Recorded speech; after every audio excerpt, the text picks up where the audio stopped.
عندي هذا النخاع، شوفوا راح اسويه بالفرن، بس اول شيء ينغسل بماء وملح، لا ملح عشان كل الدم يطلع. حلوهم غسلناهم وصففهم بماعون الفرن. مسحة ثوم إذا تبون شوية، وملح ورشة ملح، فلفل أسود في الفرن. وهذا الشكل النهائي وأجمل لقطة. شوفوا ما ياخذ وقت. شفتوا هذا الحين كل هذا اللي طلع تحتضون فيه بقرشة، تاكلونه مع البيض، مع العيش، مع الحمسات. شوفوا تحطون كذي.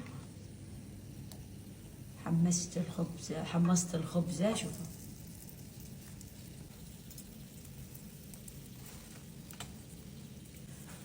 عصرة ليمون وبالعافية، وتحطون كذي ليمون وعصرة ليمون. لحظة منور. عصرة ليمون وشنو وشقول وشحشي.